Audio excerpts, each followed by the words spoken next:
एक काम था। अरे वो पापा बीमार हैं और डॉक्टर ने बोला है कि 20 से 25,000 रुपये खर्चा आएगा। मैं अपने पैसे और इस गरीब और टीचर को दूं? मैं अपने पैसे इसे क्यों दूं? अरे तुम क्या बोल रहे हो? पढ़ाई तुमने की, मेहनत तुमने की, आईएएस तुम बने, इतना पैसा तुमने कमाया। इस पैसे पे सिर्फ तुम्हारा ही नहीं, अब मेरा भी हक है। मैं तुम्हारी वाइफ हूं, समझे? लगता है यही घर है।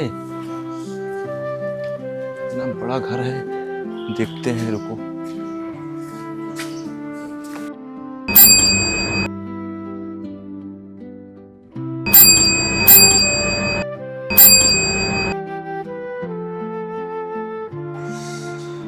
इतनी बार बिल बजा चुके हैं, कोई सुन ही नहीं रहा है। अरे कौन है भाई इतनी देर से हमारे घर की बेल बजा रहा है? कौन हो तुम? अरे भाभी जी नमस्ते, पहचाना नहीं?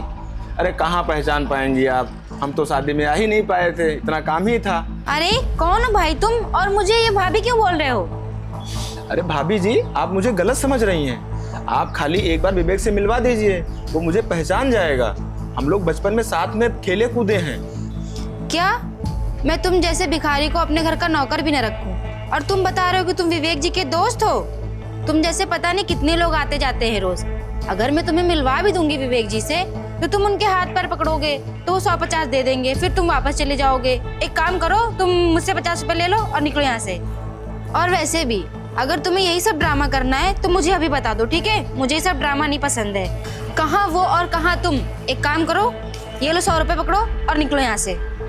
अरे भाभी जी आप मुझे पहचान नहीं पा रही हैं। मैं उसका बचपन का दोस्त हूँ, साथ में हम लोग खेले कूदे हैं और मैं शादी में नहीं आ पाया, इसलिए आप नहीं पहचान पा रही हैं। आप खाली एक बार हमें विवेक से मिलवा दीजिए, बस अब वो पहचान जाएगा हमें। अरे तुम जैसा ढीठ इंसान मैंने आज तक नहीं देखा। अच्छा ठीक है, तुम यही रहो, मैं उनको बुलाती हूँ। और हाँ, अंदर मत आना। बताओ कैसा जमाना आ गया है, मेरे दोस्त की वाइफ ही मुझे नहीं पहचान रही है। और कैसे भी पहचाने, मेरा हुलिया ही देख लो, गांव वाले हैं। और वैसे भी मैं दवाई लेने आया था पापा की, मैं कोई मिलने तो आया नहीं था, लेकिन सोचा कि चलो विवेक से मिलता चलूं। वैसे भी विवेक बड़ा आदमी बन गया है, आईएएस बन गया है, इसके लिए इतनी मेहनत की उसने, और मुझे देखेगा बहुत खुश हो जाएगा वो। हाँ शर्मा जी, मैंने सारी फाइल देख ली है। ये काम हो क्यों नहीं पा रहा है? क्या नहीं, अगर ये काम नहीं हो पा रहा तो आप छोड़ दीजिए इसको, हम किसी और ऑफिसर को दे देते हैं काम ये। अच्छा, हाँ तो आप हैंडल करिए इसको। आप तो जल्दी से जल्दी इसी हफ्ते में इसको काम को निपटाइए आप। नहीं ज़्यादा समय नहीं है अपने पास ना, और ऊपर से प्रेशर भी आ रहा है मेरे ऊपर। आप अगर कर पाते तो ठीक, वरना मैं किसी और ऑफिसर को हैंडल कर दूंगा। चलो ठीक, मैं कॉल करता हूँ आपको। ओके, जय हिंद। कर ली बात?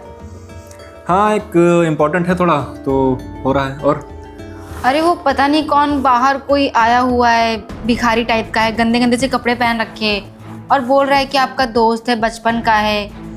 विवेक आप एक काम करिए, गार्ड्स को बोलिए और उसको बाहर फिकवाइए, बहुत गंदा सा लग रहा है। और आपको बता रहा है कि आपका बचपन का दोस्त है, आपके साथ खेला है साथ में, बहुत ही गंदा सा चीप सा लग रहा है। विवेक आप एक काम करो, उसको गार्ड से बोल के बाहर निकलवाओ। कौन हो सकता है मेरा बचपन का दोस्त? और वो बाहर क्या कर रहा है? मतलब कौन, क्या उसका नाम बताया उसने? कुछ क्या नाम बताया उसका? नाम कुछ अंशु बता रहा था, वो कुछ गांव टाइप का नाम, वो अंशु नाम बता रहा था। क्या अंशु? अरे वो मेरे बचपन का दोस्त है, वो मेरा बहुत ही पक्का यार है। वो वैसे भी तुम इतनी ठंडी हो रही है, उसको तुमने बाहर खड़ा कर दिया है। तुरंत उठो, तुरंत उसको लेकर आओ अंदर, तुरंत जाओ। पहले क्यों नहीं बताती हो मेरा दोस्त आया है? यार अंशु मेरा दोस्त, मेरा बचपन का यार आ गया है। एक काम करता हूँ, जब तक वो नहीं आता है तब तक मैं फ्रेश हो लेता हूँ। सुनो, चलो विवेक ने तुम्हें अंदर बुलाया है। देखा भाभी, आप मुझे पहचान नहीं रही थी, आपने बताया होगा और वो तुरंत पहचान गया। मैं आपसे बोल रहा था, मैं आपकी शादी में नहीं आ पाया, इसलिए आप मुझे पहचान नहीं पा रही हैं। चलिए मैं मिलता हूँ।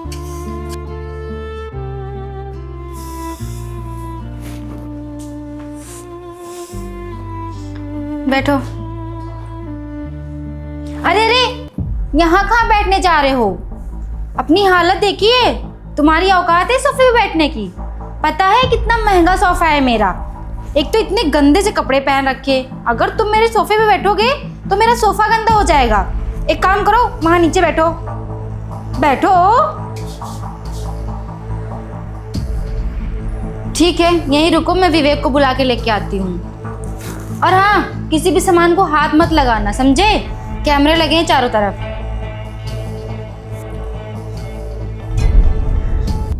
अरे अंशु भाई, तुम नीचे क्यों बैठे हो? ऊपर खड़े हो यार। तुम नीचे बैठ के मुझे शर्मिंदगी महसूस करा रहे हो यार। तुम मेरे बचपन के दोस्त हो यार, गले मिलो यार। बड़ी खुशी हुई तुमको देख करके। तुम नीचे क्यों बैठे थे? अरे वो थोड़े कपड़े गंदे थे ना, तो सोचे कि उस पर बैठेंगे तो सोफा भी गंदा हो जाएगा, तो इसलिए नीचे बैठ गए। तो गंदा हो जाएगा, सोफा साफ हो जाता। चलो इधर बैठो आओ। तुम भी इतना सोचते हो, दोस्त मिलने आए हो तुम। चलो बैठो उधर। और सब बढ़िया है? हाँ, वो सब बढ़िया है, चलो बैठो।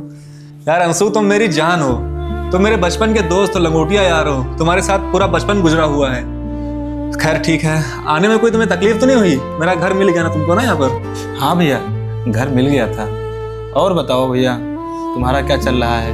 अंशु भाई अपना क्या बताएं, हमने तो पढ़ाई लिखाई अच्छे से किया था और IAS इस समय बन चुका हूँ मैं। और सब ठीक है तुम्हारी दुआ से, तुमने बहुत मदद की हमारी।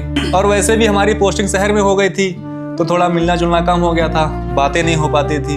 और फिलहाल मैंने तुम्हें शादी का जो निमंत्रण भिजवाया था, और तुम शादी में क्यों नहीं आए? हम तो तुम्हारा इंतजार करते रहे कि मेरा दोस्त, मेरा बचपन का यार आएगा। तुम आए क्यों नहीं शादी में? अरे भैया, माफ़ी चाहते हैं। और आप तो जानते ही हैं कि गांव में कितना काम है, खेती बाड़ी भी देखनी है, और पापा भी बीमार चल रहे हैं। और उन्हीं की दवाई लेने हम यहाँ लखनऊ आए थे, तो सोचा कि विवेक भाई से मिलते चलें।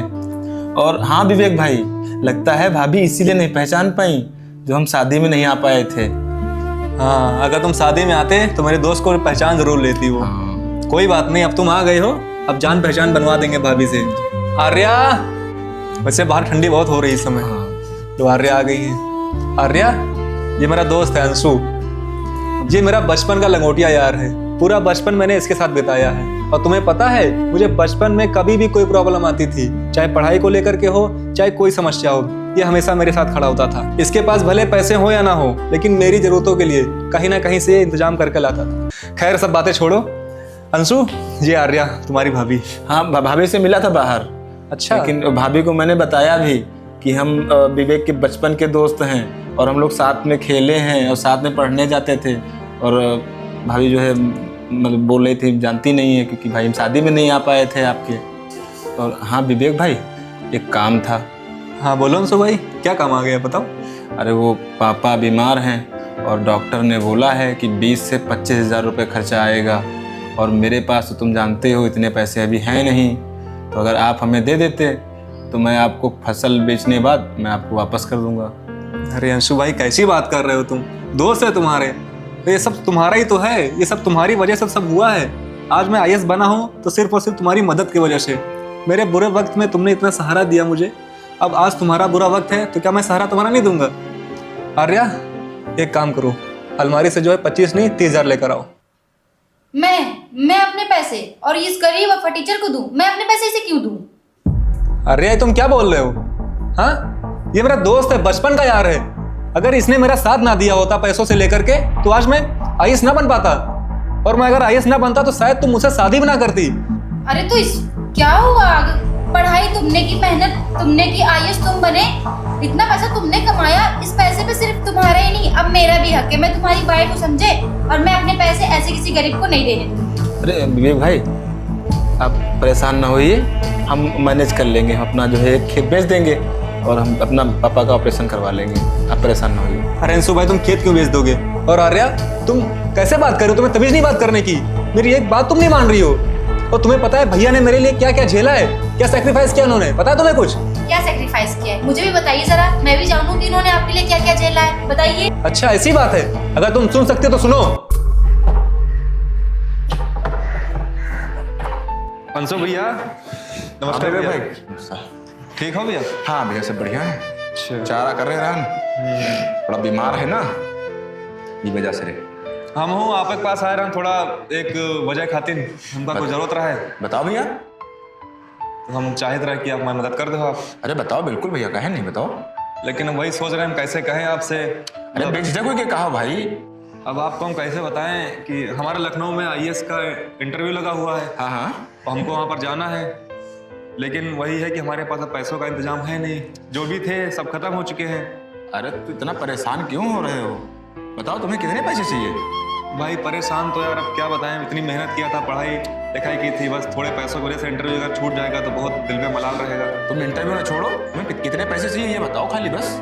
सो भाई आपसे हम कैसे कहें, आपने हमेशा हमारी मदद की है। जहाँ कहीं भी मुसीबत में फंसे हैं आपने हमें हमेशा तैयार खड़े रहे हैं। और वैसे भी स्कूल की फीस आपने भरी थी, वैसे भी इतनी मदद कर चुके हैं हमारी आप। तो वही थोड़ा संकोच कर रहे थे कि मतलब कैसे पैसा अरे मांगे आप। इतना परेशान क्यों हो रहे हो? कितने पैसे चाहिए तुम्हें ये तो बताओ, इतना हिचकिचाना क्यों यार? अरे नहीं, आपने हमेशा हमारी मदद की है। वही है कि तुम बताओ तो तुम्हें कितने रुपए चाहिए? बस ज़्यादा नहीं, 2000 मिल जाते तो इस बार काम हो जाता। अरे ये लो 2000 रुपये रखो, ठीक है? और परेशान ना हुआ करो, कोई दिक्कत परेशानी हो तो हमें बता दिया करो, ठीक है? नहीं, आपने हमेशा हमारी मदद की है। अरे तो कोई बात नहीं, मदद की है, मदद तो अपनों की ही की जाती है ना। बिल्कुल भैया। ठीक है, अब उसके लिए परेशान ना हो, जाओ अच्छे से अपना इंटरव्यू दो जाके, ठीक है? और आके हमें बताना कि इंटरव्यू कैसा गया है। आपका बहुत बहुत धन्यवाद। अगर आज ये आप 2000 रुपये हमको ना देते तो शायद मेरा इंटरव्यू ना हो पाता और मेरे जो सपने हैं वो पूरे ना हो पाते। मैं बहुत मेहनत करूँगा, अपना इंटरव्यू निकालूंगा और अच्छा आईएएस बनूंगा मैं। धन्यवाद। मुझे पता है, मुझे भरोसा है कि तुम इंटरव्यू निकाल ले जाओगे, ठीक है? और मुझे कि मेरा क्या है भाई, भैंसे हैं, खेती बाती है, अपना तुम्हारा गुजारा हो जाएगा, ठीक है? और मुझे अगर ज़मीन भी बेचनी पड़ी ना तुम्हारे इंटरव्यू के लिए, तुम्हारे पढ़ाई के लिए, ठीक है, तो मैं पीछे नहीं हटूंगा, ठीक है? और रही बात इंटरव्यू निकाल के, मुझे पता है तुम वापस ज़रूर आओगे। नहीं बिल्कुल भैया, बिल्कुल। आई एम सॉरी विवेक, मुझे माफ कर दीजिए, मुझे नहीं मालूम था इतना आपके लिए इन्होंने किया है। सॉरी मुझसे नहीं, इनसे बोलो जिनकी तुमने इतनी बेइज्जती की है। सॉरी अंशु भैया, प्लीज़ आप मुझे माफ़ कर दीजिए। मुझे नहीं पता था कि आपने मेरे पति के लिए इतना कुछ किया है। मैंने जाने अनजाने में पता नहीं आपको क्या क्या बोल दिया। प्लीज़ आप मुझे माफ़ कर दीजिए। अरे नहीं भाभी जी, आप माफ़ी क्यों मांग रही हैं? आप माफ़ी मत मांगिए, और आपकी जगह और कोई भी होता ना तो भी मेरे साथ ऐसा ही करता। कोई नहीं दोस्त, अब तुम आ गए मेरे पास। और आर्या एक काम करो, तुम इनके लिए खाना बनाओ कुछ अच्छा सा, हम लोग साथ में आज खाना खाते हैं, ठीक है? और तुम आज रुकोगे, घर नहीं जाओगे, ठीक है? आराम से साथ में चलेंगे, दवाई लेंगे और पापा का ऑपरेशन कराएंगे, ठीक है? जाओ आर्या खाना बना। ठीक है भैया, आप रुकिए, मैं अभी आप लोगों के लिए खाना बनाती हूँ और आज आप खाना खा के जाइएगा और पैसे भी लेके आती हूँ।